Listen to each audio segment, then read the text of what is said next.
জুলাই সনদ ঘোষণা ও বাস্তবায়নের দাবিতে আজও রাজধানীর শাহবাগ মোড় অবরোধ করেছেন জুলাই আহতরা। সারা রাত শাহবাগে অবস্থান নিয়ে শুক্রবার সকাল ৬টা থেকে আবার স্লোগান দিতে থাকেন তারা।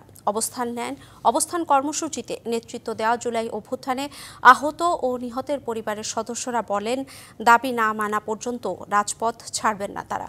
অবরোধে যান চলাচল বন্ধ রয়েছে শাহবাগের প্রধান সড়কে। এতে ভোগান্তিতে পড়েছেন জরুরি কাজে বের হওয়া মানুষকে ভোগান্তিতে না ফেলে শান্তিপূর্ণ আন্দোলন করার আহ্বান জানিয়েছেন নগরবাসী। এই কর্মসূচি ঘিরে সতর্ক আইনশৃঙ্খলা বাহিনী। আমরা জুলাই সনদ এবং জুলাই ঘোষণাপত্র চাই। আমাদের এই দুইটা দাবি নিয়ে আমরা রাজপথে নেমেছি। আমাদের সাথে তাল বাহানা করছে জুলাই সনদ নিয়ে, জুলাই ঘোষণাপত্র নিয়ে। এটা কোনো সাধারণ ব্যক্তিও তো এটা নিজে থেকে মেনে নিতে পারবে। যতক্ষণ পর্যন্ত জুলাই সনদ এবং জুলাই ঘোষণাপত্র না আসবে ততক্ষণ পর্যন্ত চলমান থাকবে আমাদের এই কর্মসূচি। এই বিষয়ে আরো জানাতে শাহবাগ থেকে যোগ দিচ্ছেন সহকর্মী আরিফুল ইসলাম, সরাসরি যুক্ত হচ্ছেন আমাদের সাথে। আরিফ, এখন কি চিত্র দেখছেন শাহবাগ এলাকার?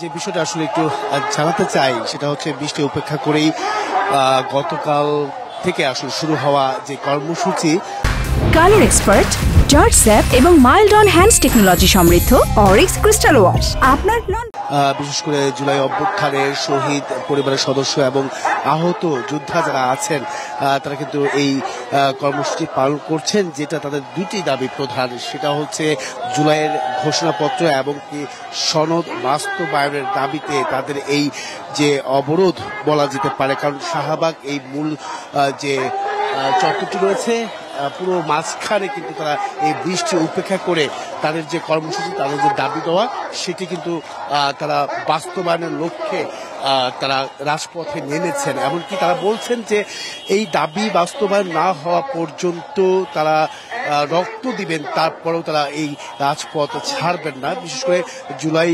ঘোষণাপত্র এবং কি সনদটাও সেটি হতে হবে, স্থায়ী বিধানে যুক্ত করতে হবে, সেই দাবিটাও কিন্তু রয়েছে। এমনকি আহত যারা রয়েছে তাদেরকে বিদেশে উন্নত চিকিৎসার পাশাপাশি সার্বিক যে চাকরি দেওয়ার যে সুবিধা সেগুলো কিন্তু রয়েছে দাবিগুলোতে।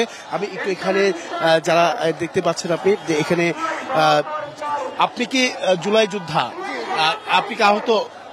আচ্ছা, তাও সেক্ষেত্রে আপনাদের দাবিটা, মূল দাবিটা কি? আর এই যে বৃষ্টি উপেক্ষা করে আপনারা যে কর্মসূচি পালন করছেন সেটা আসলে বাস্তবায়ন না হলে কি করবেন? যে আমাদের হচ্ছে মূল দুটো দাবি, জুলাই সনদ এবং জুলাই ঘোষণাপত্র। জুলাই ঘোষণাপত্র এবং সংবিধানে সংযুক্ত থাকতে হবে, যা রাষ্ট্রের স্বীকৃতি হবে। তা না হলে চলমান আন্দোলন চলমান থাকবেই, হাতের মতো আমরা পাবো না।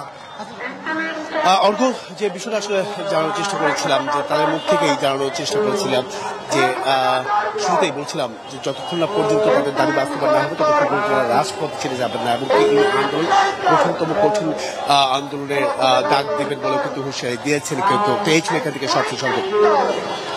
আরিফ, ধন্যবাদ আপনাকে।